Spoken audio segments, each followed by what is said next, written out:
ڕەنگی ئەم خوێنە چۆنە کە لە ئافرەتە ڕەشە تۆخە خەستە بۆ نیشی ناخۆشە ئەو مواصفاتانی تیا بێ خوێنی حەیضە بەڵام کە ئەو مواصفاتانە گۆڕا ئەوە شتێکی ترە ئەوە خوێنێکی ترە واگەر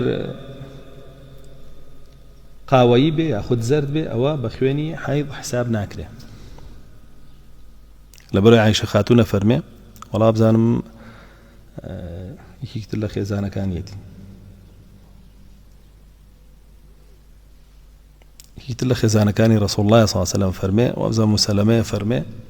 كنا لا نعود الصفرة والكدرة شيئا فرمي مي جناني بيغمر صلى الله عليه وسلم لقال كشاني مسلمانان وجناني مسلمانان حساب من بو او رنقا زرد او رنقا قاوية ناكر بيش ما نازاني نيجي خومان ما ناكر والله ما يبو همون يجي بدزنيج بقري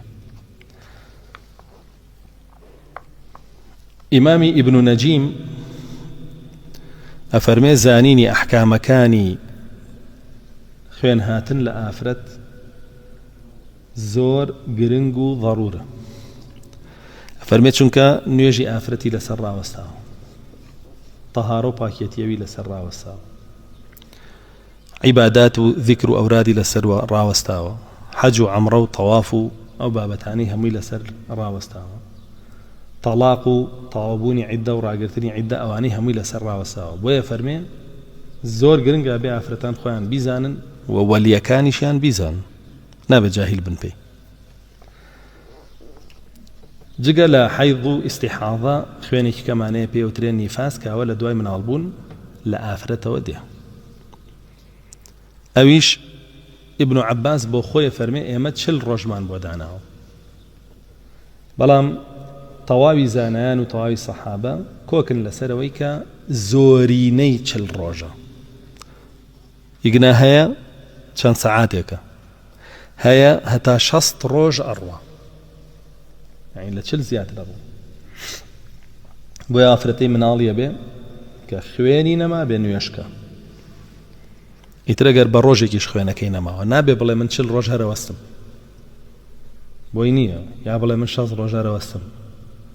إلا أبي كخويني نما أكثر نيجي خوي بك فرمدية كم كهناويتي فرمي عن عائشة رضي الله عنها أن فاطمة بنت أبي حبيش سألت النبي صلى الله عليه وسلم فقالت إني أستحاض فلا أطهر أفأدع الصلاة فقال لا إن ذلك عرق ولكن دع الصلاة قدر أيام التي كنت تحيضين فيها ثم اغتسلي وصلي عائشة خاتون فرمي فاطمة أبي حبيش هاد بولاي رسول الله صلى الله عليه وسلم فرمي أي بيغمري خواه صلى الله عليه وسلم من آفرتي كم توشي استحاضة يعني حيضنا لسرو سوري مانغانا كمو خواني ترمها يا رسول الله صلى الله عليه وسلم جوي بوغرتوا آية أي بيغمري خواه صلى الله عليه وسلم فرمي من نواج نكم لو رجعنشا كجقل لسوري مانغاني خوام عادتي خوام خوانمها رسول الله صلى الله عليه وسلم فرمي نخير أو حيضنية وازل نواج نهيني إن ذلك عرق أو أن خوشيك عرق لنا رحمته وببردواميديا دمارك بربوا اللي هو خوين دي وبتشعر سركري بعيلات شعر سركري دكتورة كان زاني من زينو ولكن دعت الصلاة قدر أيام التي كنت تحيضين فيها أو مدتيك عادة چەند ساڵت یایە تووشی سۆری مانگانابی ئەو مدەتە واز لە نوێژ بێنە کە ئەو مدەتە تەواو بوو ئیغتەسیلی وەسەلی خۆت بشۆرە و نوێژ بکە بۆیە ئافرەتان کە لەم حاڵەتەیان لە چوار حاڵەت تێپەڕ ناکە یا مبتەدیئەیە یەکەم جاریەتی ئیتر ئەبێ خۆی بناسێ لە دواوە کە خۆی ناسی ئەبێتە معتادە عادة نزاني لچني مانگ بو چني مانگ لوا خوي راي اگري اگر مانگ يگ لوا زياتر لايدا ابي تشيبكا ابي خوي بشوارو نوشك نيوجكي بكا چونك هوا استحاضه نخوشيه ياخذ متحيره سري ليتك شو لمانگ دهاتو ابي راستيكاتو ياخذ مميزة سري ليت يقناتي هو خوي قدري خوي راقري.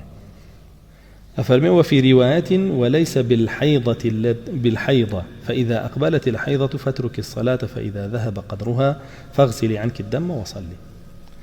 فرمي للرواية كترى فرمي أو سوري مانغانانية بلكو كاتي سوري مانغانا كتخوت أيزاني كطوابو خود بشورون يجبك بلانتا لسوري مانغانا أبوين يجنكي خود بشورة لم رواياتنا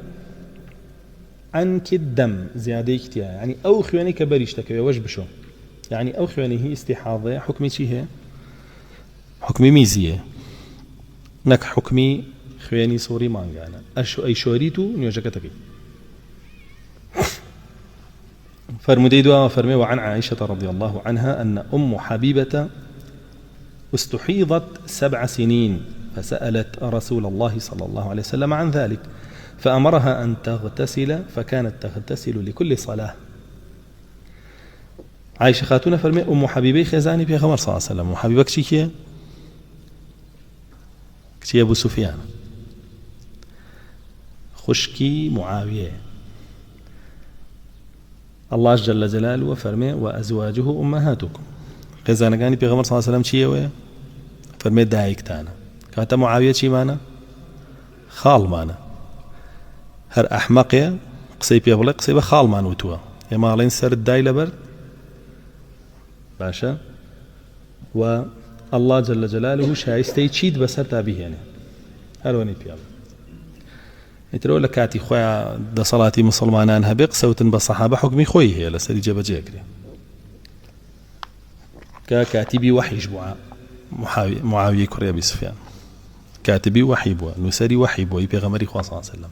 يعني رسول الله صلى الله عليه وسلم سيقي بيكر دوا نسينوي قرآني بات دست آية أو بهمو صحابة يدراو نخير وفضلك زياء بوي ولا سردمي أوي شاد زورترين ولاد فتح كرا دولة إسلامي حتى وكو إسبانيا قشت ملام لسردمي ما طازل ليلي بابا عبادة عبادتك أفرمي أم حبيبة حوت دانا صال توشي أو حالة أبو بردوام خيني أبو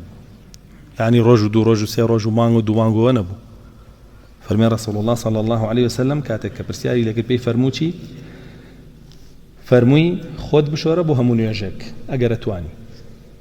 فرمي أويش بو همون يجاك خويا شور دون يجاك يكد